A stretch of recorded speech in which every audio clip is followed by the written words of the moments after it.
창세기 단어별 원어 강의, 오늘은 결코 죽지 아니하리라, 이 단어를 가지고 함께 은혜를 나누겠습니다. 창세기 3장 4절입니다. 뱀이 여자에게 이르되 너희가 결코 죽지 아니하리라. 창세기 2장 17절입니다. 선악을 알게 하는 나무의 실과는 먹지 말라. 내가 먹는 날에는 정령 죽으리라 하시니라. 죽음에 대한 논쟁이 계속되고 있습니다. 하나님의 말씀은 정령 죽으리라고 말씀하셨고, 뱀의 말은 결코 죽지 아니하리라고 얘기하고 있습니다. 중요한 것은 하나님의 말씀이 옳으냐 아니면 뱀의 말이 옳으냐 하는 것입니다. 그런데 문제는 하나님의 말씀도 옳았고 뱀의 말도 맞았다는 것입니다. 이게 도대체 무슨 말이냐? 그들은 하나님의 말씀대로 먹은 그날 죽었고, 또한 뱀의 말대로 먹고 나서도 죽지 않았습니다. 어떻게 이런 문제가 있을 수가 있는가? 이것은 죽음에 대한 개념 차이에서 일어난 사실입니다. 하나님의 말씀이 의미하는 죽음은 생명나무로부터 분리되는 것이고, 뱀과 여자가 말하는 죽음은 코로 숨쉬기가 끊어지는 것을 의미하기 때문입니다. 죽음에 대한 이 둘의 차이점이 구약과 신약으로 갈라놓고 있습니다. 신약에서는 뱀과 여자의 죽음이 지배하는 세상이지만, 신약에서는 하나님이 말씀하신 사망이 지배하는 세계입니다. 사도 바울은 로마서에서 오늘 주제가 되는 죽음을 이렇게 정리하고 있습니다. 로마서 5장 12절입니다. 이러므로 한 사람으로 말미암아 죄가 세상에 들어오고 죄로 말미암아 사망이 왔나니, 이와 같이 모든 사람이 죄를 지었으므로 사망이 모든 사람에게 이르렀느니라. 사도 바울은 성경이 말하는 사망을 코로 숨쉬는 것을 그만두는 것이 아닌 하나의 존재로 보고 있습니다.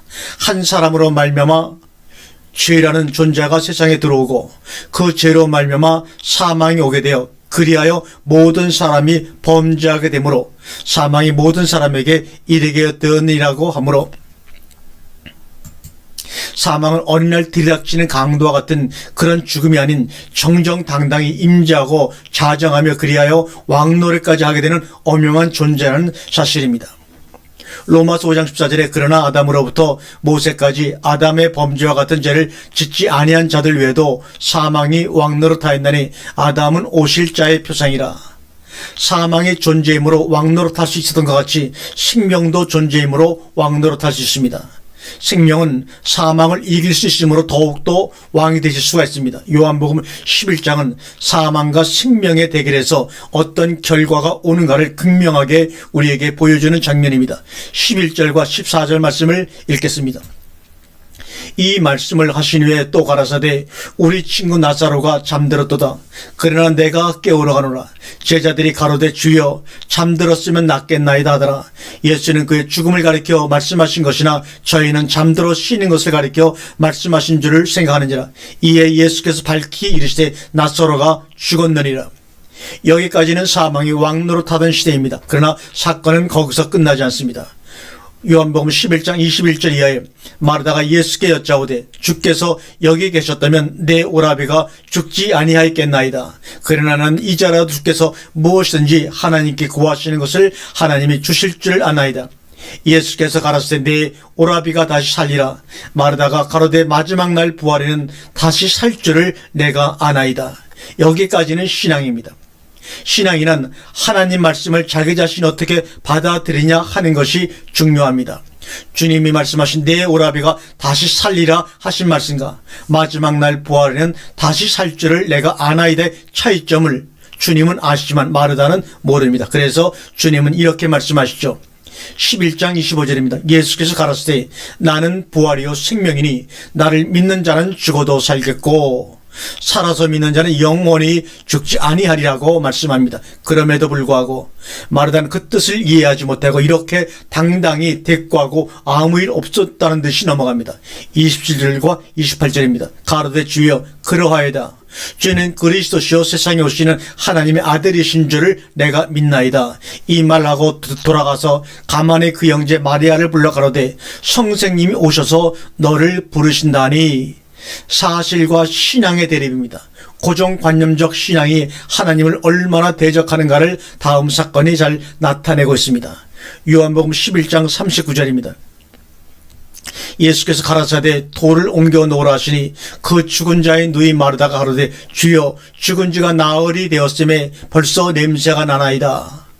사람마다 두려워하는 죽음은 사람마다 다 한 번 거쳐야 하는 통과 의례일 뿐입니다. 다만 언제와 어떻게만 다를 뿐입니다. 아무것도 아닌, 그리고 누구나 언제 어떻게 거쳐야 하는가는 극히 초보적이고 상식적인 문제가 그 엄청난 생명을 가로막고 있는 것입니다. 개인의 사적인 하찮은 문제가 어떻게 처리되느냐에 따라 심지어 하나님이 있고 없고의 문제로까지 비약하는 경우가 허다합니다. 요한복음 11장 40절에 예수께서 가라사대 내 말이 내가 믿으면 하나님의 영광을 보리라 하지 아니하였느냐 하신데, 중요한 것은 그 하지 않은 일로 하나님의 영광의 보탬이 되느냐 대적하느냐 하는 것입니다.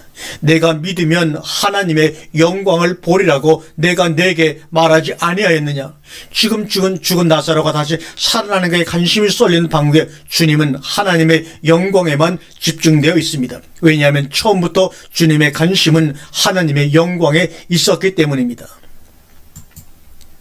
요한복음 11장 3절과 4절에 이에 그 너희들이 예수께 사람을 보내어 가라되 주여 보시옵소서 사랑하시는 자가 병들었나이다 하니 예수께서 들으시고 가라사대 이 병은 죽을 병이 아니라 하나님의 영광을 위하며 하나님의 아들로 이를 인하여 영광을 얻게 하려 함이라 하시더라. 요한복음 11장 15절 내가 거기 있지 아니한 것을 너희를 위하여 기뻐하노니 이는 너희로 믿게 하려 함이라. 그러나 그에게로 가자 하신대. 에덴 동산의 생명나무와 지식의 나무는 하나의 원리요 법이었습니다. 그것이 사람 속에서 생각으로 작용합니다. 심지어 신앙이라는 미명을 달고 침투에 들어와 사람 속에서 역사합니다.